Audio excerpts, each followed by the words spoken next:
Joining us now is Ojinika, Okpe, with stories trending around the world. Hello, a special soundbite for Friday, isn't it, Rufai? Drum roll. No, we miss Tundu Abiola because she does the drum roll.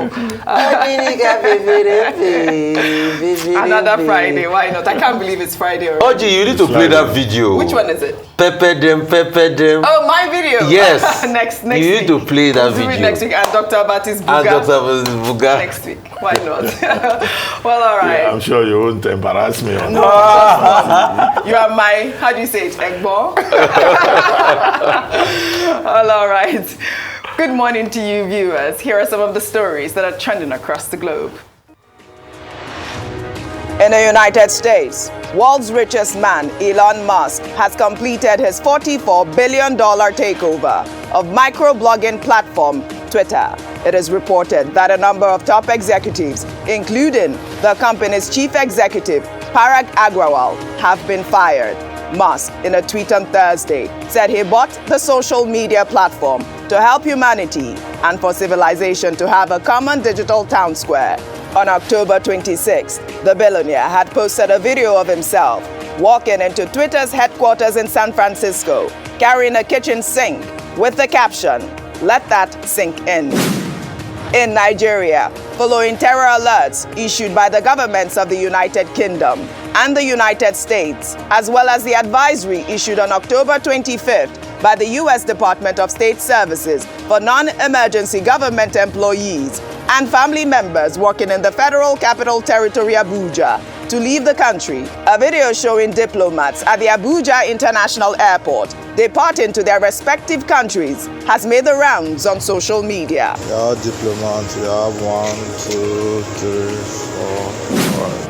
Under sports, the World Anti-Doping Agency on Thursday threatened to take the Russian Anti-Doping Agency to the Court of Arbitration for Sport if it does not promptly resolve a delay in its doping investigation of Olympic figure skater Kamila Valieva. The 16-year-old tested positive for the banned substance trimetazidine at the Russian National Championships in December 2021, but the result was only made known on February 8th, a day after she helped her team win a gold medal at the Beijing Olympics. Under entertainment, Nigerian Afrobeat star Divine Ikubo, popularly known as Rema, in a video post on Twitter, revealed that he is one of the voices on the trailer of Black Panther: Wakanda Forever. The 22-year-old artist shared the 30-second clip where his voice could be heard singing the unnamed track. You can come and find out.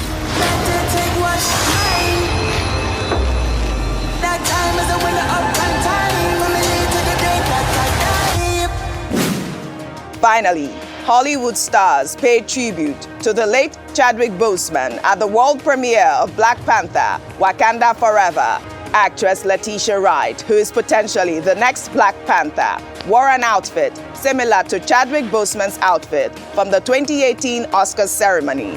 The movie, which became a cultural phenomenon when it was released in 2018, racked up $1.35 billion in ticket sales and earned an Oscar nomination for Best Picture. Black Panther: Wakanda Forever is set for release on November 11th. He's coming for the surface world.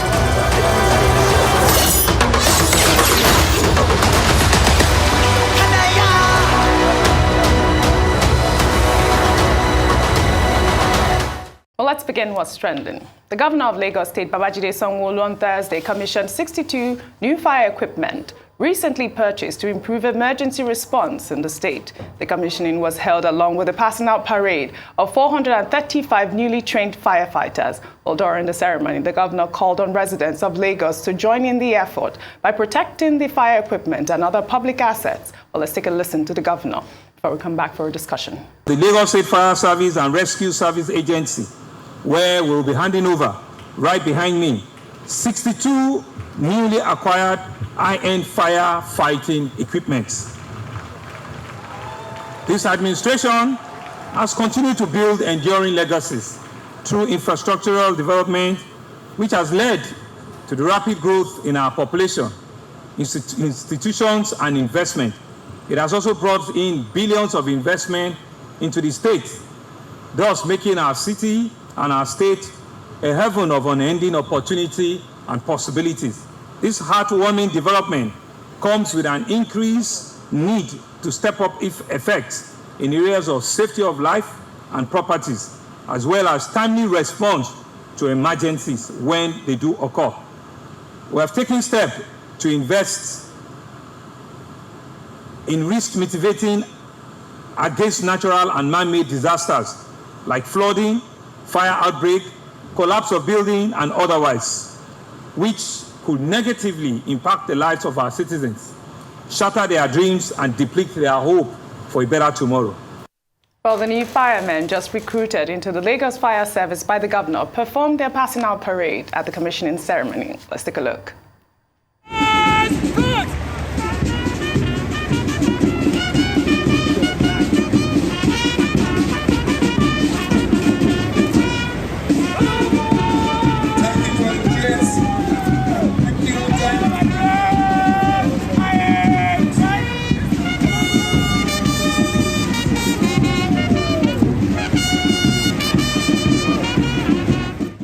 I was just saying, I love men in uniform. Well, congratulations to Lagos. We took this story, I believe, last week when, the governor unveiled the fire apparatus and, it was all over the city, on the bridge. I really, really am excited about this whole new purchase. Dr. Abati. Okay, number one, congratulations to the Lagos State government.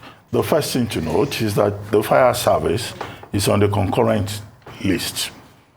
Local governments can set up fire departments. State governments can set up, fire departments. And in the case of Lagos, in fact, the fire service in Nigeria, which is over 100 years old, first started in Lagos in 1901 as a department of the Nigeria police in Lagos, as it were. And so Lagos as the main origin of the fire service in the whole of Nigeria. It wasn't until 1963 that the Nigerian Federal Fire Service was established. Two, in Lagos, fire emergencies have become a major problem.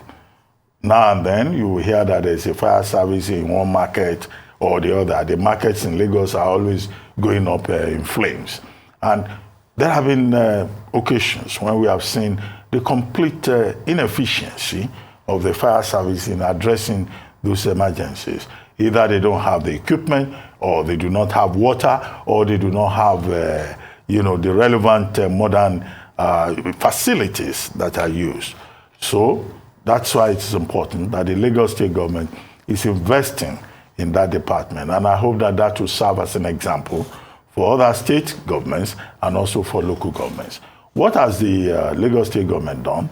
It has provided 62 fire equipment, and at the same time also recruited an additional number of about over 432 fire service officers. Okay, but the equipment is not enough. The recruitment is also not enough. 432, that will boost capacity. But what is more important are the additional issues. One, making sure that those equipment are put to proper use.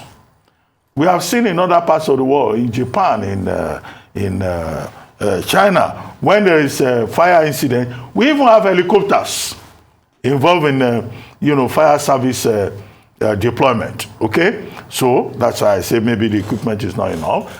You have the personnel, but the personnel also have to be further trained. Okay, they've graduated from a college in Ikeja, but look, we have to make sure that we continue to upgrade the training so that they can be capable, so that they can maintain best global practices. Okay, this is a good indication, but there's a lot more to be done. Yes. It's not just about trucks. Do they have the helicopters? Do they have the modern global best practice facilities? These are important. The governor talked about emergency numbers, people making use of emergency numbers. Yes, fire incidents, fire accidents are emergency situations. Those emergency service numbers should be made available. The average Nigerian should know, the average Lagosian should know, what number to call in the event of a fire accident. Number 3, Lagos State government also has to pay attention to the building code. Right.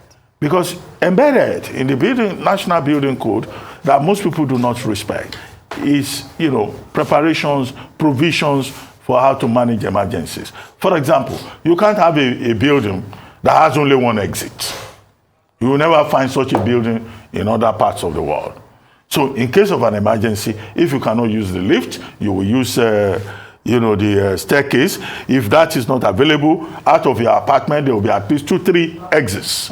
And if you are able to get downstairs, you will have, the opportunity to escape from the building. And then fire drills. All of this are part of the entire package. Beyond the parade also of vehicles. Very well said, Dr. Abati. Rufai. Dr. Abati, very well said. Very holistic one there. It's not just about just buying the fire trucks. And it's about using them and using them effectively, because those things cost a lot of money. They're colossal. An average fire truck can set you back $15,000 to $500,000, depending, with add-ons and everything. An average fire truck. So those are colossal investments. And you've got 62 of them. So the question is, how can we use them effectively? Also, what I think we need to also do is go one step further and try to start inculcating a fire response culture. That's one thing we do not have. Yes, and that was what the governor mentioned also in his speech. We do not have a fire response culture. That's why you see people are gathering around instead of the fact they should be making way and things like that. Also, we should be able to effectively map out emergency exits. We have always had incidents, especially around Lagos Island, and it's been difficult to get it because the way Lagos Island is. So what can we do? We need to start mapping emergency exits to be able to get in there on time. Buildings are built too close to each other, going back to the talk about building code. Also, even the talk about building code. What is the safety parameter in the building? How many buildings, public buildings in Lagos, have fire blankets, fire extinguisher, and the likes? How many Lagosians can even use fire extinguisher? Do you know till date, I asked somebody recently, if you see a fire, where do you spray the fire extinguisher? He said, I spray it on the fire. I said, no, it's at the base of the fire, because the role of the fire extinguisher is to cut oxygen supply to the fire. Things like that. Every now and then, the firefighters do a good job. They help you service your fire extinguisher and things like that. How often do we even serve? So that's the whole gamut of a culture. Combined with this, and also, creating awareness for the people, it will go a long step further in ensuring that Lagos becomes the mega city. But we need to invest more in infrastructure. The governor read out his budget yesterday for about 1.6 trillion. We need to invest more in this city called Lagos, so it will be better for all of us. But kudos to them, and they've got their work cut out for them. Well said, Rufai. Speaking on budgets, we'll take another story. The governor of Cross River State, Professor Ben Ayade, stirred up social media on Thursday after he presented the state's budget tagged Quantum Infinitum, a 330 billion naira appropriation bill for 2023 to the State House of Assembly. Well, the governor says the budget consists of recurrent and capital expenditures of 130 billion naira and 200 billion naira respectively, which he says will focus on the people and the deeper agro-industrialization, where all unfinished projects will be finalized. Well, since the governor assumed office, he has had different titles for the yearly budgets of the state. Well, the budget for 2016 was tagged Deep Vision. Well, the 2018 budget was titled Kinetic Crystallization. Well, the list goes on. Dr. Abati, these names, they just come up and it just cracks everyone up. I'll take a tweet from Chubby, who wrote, "Best in naming budget, yet it doesn't crystallize to help the man on the street. We need to rethink how we plan our budget. Politicians cannot decide what we need as a people." Well, in the meantime, many residents, including children, were spotted scooping diesel from a fallen tanker in Awi Community, Cross River State on Wednesday. A video recorded by an eyewitness showed the tanker overturned in the middle of the road while its content flowed across the streets. Dr. Abati, your comment on both stories. Okay, each time Governor Ayade presents his budget, the title is always a source of excitement because he has a way of using these phrases. He started with deep vision, but along the line we began to hear things like kinetic crystallization, Kabbalistic diversification, Olympostic merismatis, blush and bleeze. That was what, 2021 last year, blush and bleeze. And now it is,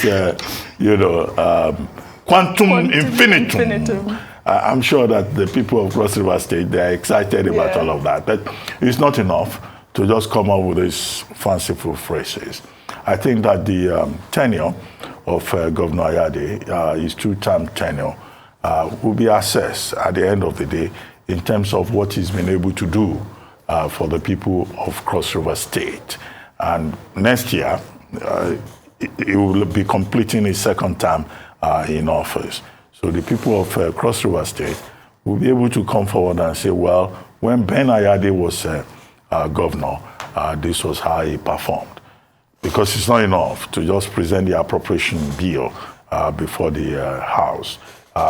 What is more important is how the budget performs. We have not had the privilege of looking at the details, in terms of what he's projecting. But it's instructive that he's saying that capital expenditure will take 200 billion, and that for recurrent expenditure, it will provide 130 billion. Okay, where would that money come from? It's always a question of how do you get the money to fund the budget. The second thing, he pointed out in that presentation that next year, a substantial percentage of the civil service in Cross River State will be retiring. So there will be need to employ more people. So if you employ more people, that will probably raise cost because the people who are retiring, you have to pay severance, you have to take care of their pension, you have to pay backlog of arrears and all of that. And then you have to recruit new people. But he's been focusing on the agric industry and all of that. But having not read the budget beyond the indication that capital expenditure will be higher than recurrent, well, that will be a good indication. But it's for the House of Assembly to take a proper look at that budget and not to just say quantum infinitum, and on the basis of that say, oh, this is quantum, this is infinitum, because some of these House of Assembly members, they tend to be funny. they are no better than lapdogs of the government Dr. house. Rufai, I mean, the conversation is huge. Also, the fact that that tanker that fell in Cross River State broke my heart. People do not learn. People do not learn that. Please, if you see a tanker breakdown, don't go near it. It's a disaster waiting to happen. All of that place could have just been ignited by something. Please be careful, stay out of that. But concerning the budget, let's look at the data. I'm very concerned about data. In God I trust, every other thing else is data. He's led the state for 8 years. The state still has one of the largest unemployment rates in Nigeria, which is very sad. The social indices are not good. Look at the things he inherited in terms of infrastructure, TINAPA and the likes. It's moribund today. He's been able to get some project up. Yes, I think a 22 megawatt, station for TINAPA and things like that. But that's not enough. Cross River sits on a lot of possibility. Hence the name Cross River. It's called river. It's got great, immense possibility.